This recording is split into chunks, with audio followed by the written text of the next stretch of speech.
Motivation, जब तक तोड़ेंगे नहीं तब तक छोड़ेंगे नहीं। यह content Gyanoday classes by Anand sir द्वारा प्रस्तुत किया गया है।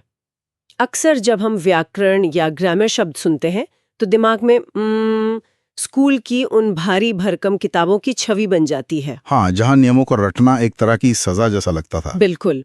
लेकिन आज हमारे सामने जो स्रोत और नोट्स हैं वे भाषा को देखने का एक बिल्कुल नया नजरिया देते हैं। आज के इस गहन चर्चा में हम हिंदी व्याकरण के एक ऐसे हिस्से की परतों को खोलने वाले हैं जो असल में हमारी रोजमर्रा की बातचीत का सबसे बड़ा हथियार है, और वो है समास। व्याकरण से डर लगना बहुत स्वाभाविक है, क्योंकि इसे अक्सर एक गणित के फॉर्मूले की तरह पेश किया जाता है। लेकिन अगर हम इन नियमों के पीछे के मनोविज्ञान को समझें तो ये रटने वाली चीज नहीं रह जाती। एकदम सही।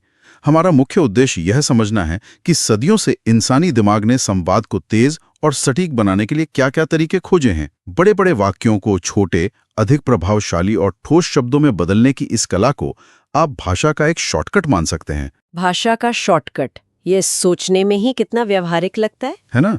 ये एक ऐसी तकनीक है जो हमारे संचार में न केवल गति लाती है, बल्कि उसमें एक तरह का ठहराव और वजन भी पैदा करती है। तो चलिए इसी बुनियादी सवाल से इस चर्चा की नींव रखते हैं। हमारे पास जो स्रोत हैं, उनके आधार पर इस समास की मूल अवधारणा आखिर है क्या? मतलब ये काम कैसे करता है? अगर हम शब्द निर्माण की इस प्रक्रिया का बहुत ही शांति से विश्लेषण करें तो इसकी बुनियाद बेहद तार्किक है। जब हम बात करते हैं तो हमारा दिमाग कम से कम ऊर्जा खर्च करके ज्यादा से ज्यादा जानकारी सामने वाले तक पहुंचाना चाहता है। ऊर्जा बचाना चाहता है। हाँ, तो व्याकरण की भाषा में कहें तो जब दो या दो से अधिक स्वतंत्र शब्द आपस में मिलकर एक नया और संक्षिप्त शब्द बनाते हैं तो उस पूरी प्रक्रिया को समास कहा जाता है। यानी आपके पास कई अलग अलग शब्द हैं जो एक पूरा विचार व्यक्त कर रहे हैं, और आप उन्हें आपस में जोड़कर एक नया ठोस शब्द तैयार कर लेते हैं। बिल्कुल, यही इसकी मूल प्रक्रिया है। यहाँ मुझे स्रोत में दिया गया एक शब्द बहुत आकर्षित कर रहा है। वह है विभक्ति का लोप। ये सुनने में थोड़ा तकनीकी लगता है। क्या हम इसे आसान भाषा में समझ सकते हैं? क्या ये ऐसा है जैसे हम किसी मशीन के फालतू पुर्जे निकालकर उसे ज्यादा तेज बना रहे हो? ये तुलना काफी हद तक सटीक है। वाक्यों में शब्दों को आपस में जोड़ने के लिए हम कुछ संबंध सूचक शब्दों का इस्तेमाल करते हैं। इन्हें ही विभक्ति कहते हैं, जैसे का, की, में, पर। अच्छा, जो शब्दों को जोड़ते हैं। हाँ, समास बनाते समय इन जोड़ने वाले शब्दों या विभक्तियों को पूरी तरह से हटा दिया जाता है। सोचिए कि ये विभक्तियां दो ईंटों के बीच के सीमेंट की तरह हैं। समास की प्रक्रिया में हम उस सीमेंट को गायब कर देते हैं और दोनों ईंटों को पिघलाकर एक ही ब्लॉक बना देते हैं। इससे वाक्य लंबा होने से बच जाता है और मूल अर्थ जस का तस बना रहता है। इसे अगर हम रोजमर्रा के उदाहरणों पर लागू करें तो तस्वीर बिल्कुल साफ हो जाती है। हमारे स्रोतों में एक बहुत ही जाना माना उदाहरण है, राजा का पुत्र। हाँ, ये सबसे क्लासिक उदाहरण है। अब अगर कोई कहानी सुनाते हुए बार बार राजा का पुत्र आया, राजा के पुत्र ने कहा, ऐसा बोलेगा तो कहानी की गति बहुत धीमी हो जाएगी, बहुत उबाऊ हो जाएगी। बिल्कुल। लेकिन समास इस का को हटाकर इसे सीधे राजपुत्र बना देता है। इसी तरह ग्राम में वास करने वाले को हम सीधे ग्रामवास कह देते हैं। और यहाँ ध्यान देने वाली बात यह है कि जब हम राजा का पुत्र की जगह राजपुत्र कहते हैं तो सिर्फ शब्द छोटा नहीं होता, बल्कि उसका वजन बढ़ जाता है। एकदम सही। उसमें एक तरह की औपचारिकता और गरिमा आ जाती है। ग्राम में वास एक बहुत ही सामान्य सी जानकारी लगती है, लेकिन जब आप कहते हैं कि उनका तो ग्रामवास है तो ये एक जीवन शैली का प्रतिनिधित्व करने लगता है। मतलब ये सिर्फ व्याकरण नहीं है, ये बात कहने का एक प्रभावशाली तरीका है। हाँ, इसे हम भाषा की अर्थव्यवस्था कह सकते हैं, जहां आप बोलते कम हैं लेकिन उसका प्रभाव कई गुना ज्यादा होता है। ये तो कमाल की बात है कि हम अनजाने में ही हर दिन इस भाषाई अर्थव्यवस्था का हिस्सा बने हुए हैं। हमारे स्रोतों के अनुसार शब्दों को जोड़ने की इस कला के मुख्य रूप से 6 प्रकार होते हैं। जी, 6 मुख्य प्रकार। चलिए अब एक एक करके इनकी दुनिया में उतरते हैं। सबसे पहला नाम आता है अव्ययी भाव समास का। अव्ययी भाव समास भाषा की निरंतरता को समझने के लिए बहुत दिलचस्प है। इसका नियम कहता है कि इसमें पहला पद यानी पहला शब्द अव्यय होता है। थोड़ा रुकते हैं, ये अव्यय क्या होता है? क्या ये वो शब्द हैं जिन पर किसी नियम का असर नहीं होता? बिल्कुल, अव्यय वे जिद्दी शब्द हैं जिनका रूप कभी नहीं बदलता। चाहे वाक्य में स्त्रीलिंग हो या पुल्लिंग, एक वचन हो या बहुवचन, ये शब्द अपनी जगह से नहीं हिलते। मतलब ये हर स्थिति में एक जैसे रहते हैं। हाँ, और सबसे कमाल की बात यह है कि अव्ययी भाव समास में जब ये पहला अव्यय शब्द किसी दूसरे साधारण शब्द के साथ जुड़ता है तो वो पूरे के पूरे नए शब्द को ही अपने जैसा जिद्दी यानी अव्यय बना देता है। एकदम सटीक।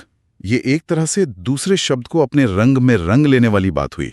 हमारे पास स्रोत में इसके कुछ शानदार उदाहरण हैं, जैसे प्रति और दिन मिलकर प्रतिदिन बनता है, यथा और शक्ति मिलकर यथाशक्ति हो जाता है, और एक शब्द है आजीवन। अगर हम इन उदाहरणों के पीछे के मनोविज्ञान को देखें तो हम पाएंगे कि पहला शब्द पूरे शब्द के अर्थ को एक सीमा या एक दायरा दे रहा है। वो कैसे? देखिए, जब हम यथाशक्ति कहते हैं तो यथा शब्द ये तय कर देता है कि काम सिर्फ उतना ही होगा जितनी शक्ति है, ना उससे कम ना उससे ज्यादा।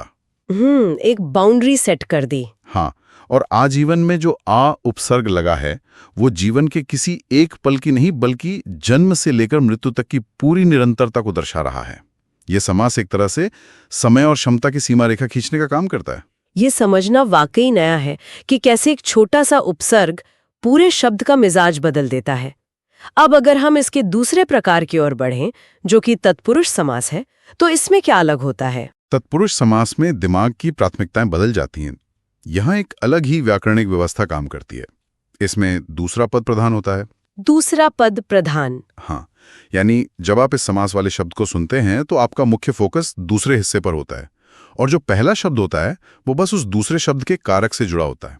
कारक यानी वे छिपे हुए संबंध सूचक टैग्स जिनकी बात हमने शुरुआत में विभक्ति के रूप में की थी। एकदम सही पकड़ा आपने।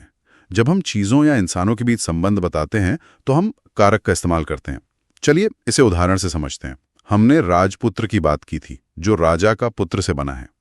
हाँ, यहाँ मुख्य व्यक्ति राजा नहीं है, मुख्य व्यक्ति वो पुत्र है जो सामने खड़ा है।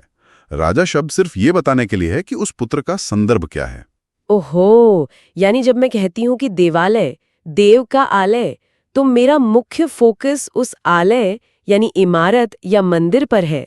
देव शब्द तो सिर्फ ये स्पष्ट कर रहा है कि वो इमारत किसकी है। बिल्कुल, ये इंसानी सोच का बहुत सटीक उदाहरण है। जब हम किसी चीज को देखते हैं तो हमारी नजर सबसे पहले मुख्य वस्तु पर जाती है, और फिर हम उसकी पृष्ठभूमि या उसके मालिक के बारे में सोचते हैं। हाँ, तत्पुरुष समास हमारी इसी मानसिक प्रक्रिया को भाषा में उतारता है।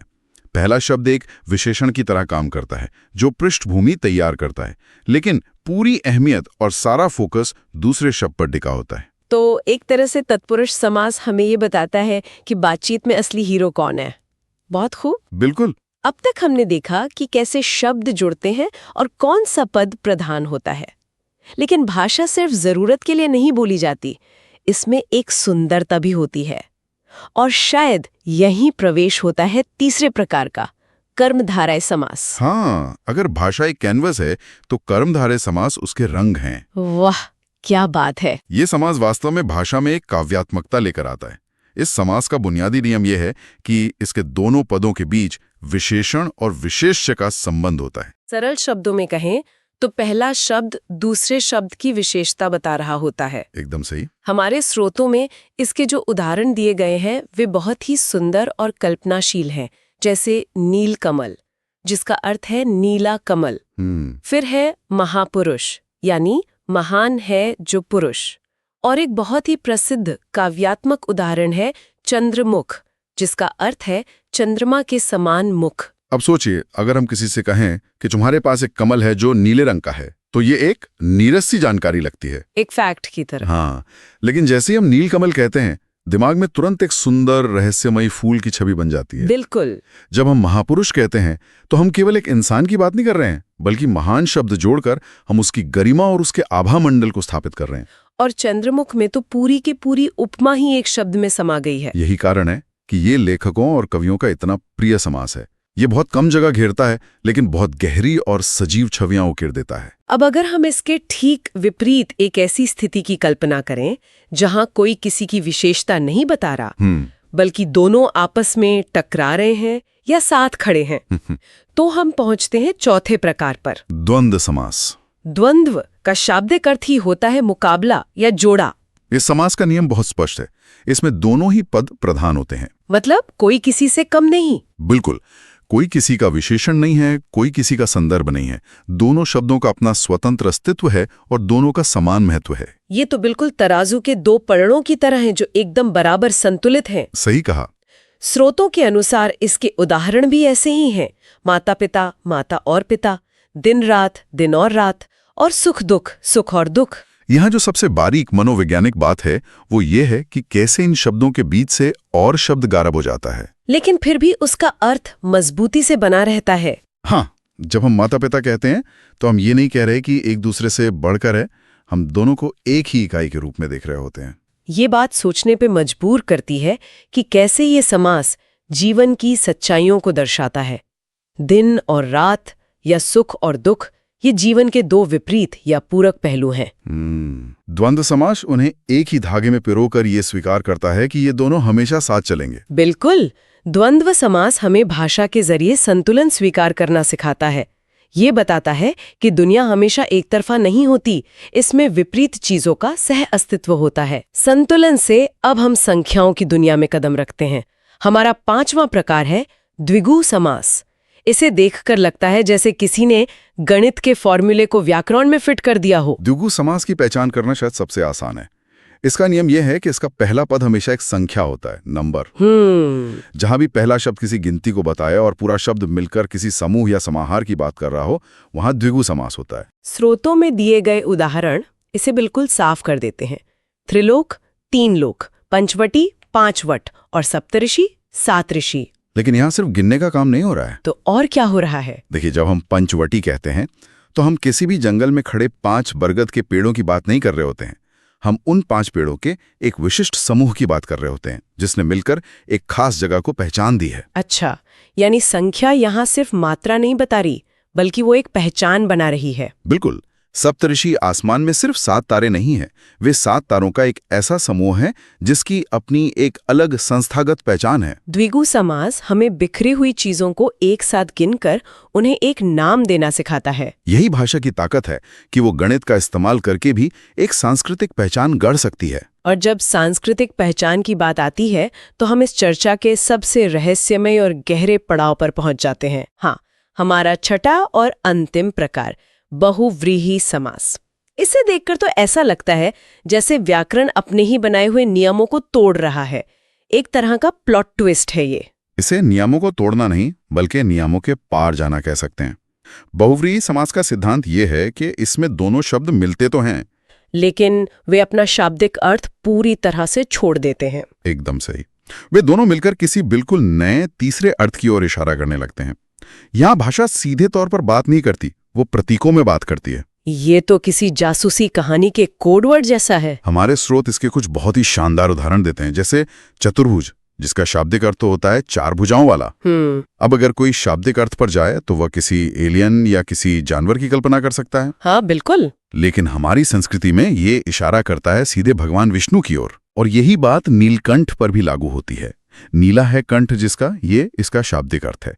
लेकिन जब कोई नीलकंठ कहता है तो सुनने वाले के दिमाग में केवल एक रंग और एक गले की तस्वीर नहीं उभरती, बल्कि समुद्र मंथन की कहानी आ जाती है। हाँ, उसके जहन में समुद्र मंथन, विष पीने वाले शिव और पूरे ब्रह्मांड को बचाने की वो पूरी पौराणिक कथा 1 सेकंड के 1000वें हिस्से में आ जाती है। एक और उदाहरण है पीतांबर, यानी पीले वस्त्र वाला, जो भगवान कृष्ण की ओर इशारा करता है। बिल्कुल। ये वाकई अकल्पनीय है कि कैसे 2 छोटे शब्द मिलकर एक पूरी की पूरी पौराणिक कथा को एक जिप फाइल की तरह सिकोड़ लेते हैं। बहुत सही तुलना की आपने। यही कारण है कि बहुव्रीहि समास को केवल व्याकरण की दृष्टि से नहीं देखा जा सकता। यह हमारी मान्यताओं, हमारी आस्थाओं और हमारी सांस्कृतिक विरासत का वाहक है। ये साबित करता है कि शब्द केवल संवाद का जरिया नहीं है, वे अपने भीतर एक पूरा इतिहास और समाज का साझा ज्ञान समेटे हुए हैं। अगर किसी व्यक्ति को उस संस्कृति का ज्ञान नहीं है तो वो बहुव्रीहि समास का असली अर्थ कभी नहीं समझ पाएगा। तो आज की इस पूरी चर्चा को अगर हम एक धागे में पिरोएं तो ये साफ हो जाता है कि समास कोई रटने वाली चीज नहीं है। बिल्कुल नहीं, बल्कि ये इंसानी सोच का आईना है। हमने देखा कि अव्ययी भाव समास शब्दों को एक सीमा और निरंतरता देता है। तत्पुरुष समास हमारा ध्यान मुख्य विषय पर केंद्रित करवाता है। और कर्मधारय समास हमारी बातचीत में कल्पना और उपमाओं के रंग भरता है। द्वंद्व समास जीवन के दो विपरीत पहलुओं में संतुलन बनाता है। द्विगु समास संख्याओं के जरिए बिखरी चीजों को समेटकर एक पहचान देता है। और अंत में बहुव्रीहि समास शब्दों को शाब्दिक अर्थ की सीमाओं से आजाद करके उन्हें विशाल सांस्कृतिक प्रतीकों में बदल देता है। इन 6 प्रकारों का समग्र प्रभाव यह है कि ये हमारी भाषा को एक ढांचा देते हैं। ये हमें अनावश्यक रूप से भटकने और वाक्यों को बोझिल होने से बचाते हैं। इसके बिना हमारी हर छोटी बातचीत एक लंबी उबाऊ व्याख्यान जैसी हो जाती। समास भाषा को वो चुस्ती और धार देता है जिसकी वजह से हम इतनी आसानी से और इतने कम समय में एक दूसरे को अपनी पूरी बात समझा पाते हैं। तो आज की इस चर्चा के आधार पर सोचने के लिए एक बहुत ही दिलचस्प नजरिया सामने आता है। वो क्या? आज हम जिस तेज तर्रार डिजिटल दुनिया में जी रहे हैं, जहां मैसेजिंग ऐप्स, ऑटो करेक्ट और सोशल मीडिया पर अक्षरों की सीमा तय होती है, हर इंसान कम से कम समय में ज्यादा से ज्यादा जानकारी टाइप करना चाहता है। बिल्कुल। तो जरा सोचिए, क्या हम अपनी इस जल्दबाजी में अनजाने में ही सही भविष्य के लिए नए नए समासों का निर्माण नहीं कर रहे हैं? क्या ऐसा हो सकता है कि हमारी आगे आने वाली पीढ़ियों की भाषा पूरी तरह से ऐसे ही छोटे और संयुक्त शब्दों से मिलकर बने, और ये बीच की विभक्तियां या जोड़ने वाले शब्द इतिहास बनकर रह जाएं? नया छोटा शब्द गढ़े तो सोचिएगा कि आप भी व्याकरण के उसी विकास का हिस्सा बन रहे हैं जिसकी नींव इन 6 समासों ने रखी थी। ये एक बहुत ही गहरा विचार है। भाषा लगातार विकसित हो रही है। बिल्कुल, धन्यवाद। और हमारा एक ही मोटिवेशन, जब तक तोड़ेंगे नहीं तब तक छोड़ेंगे नहीं।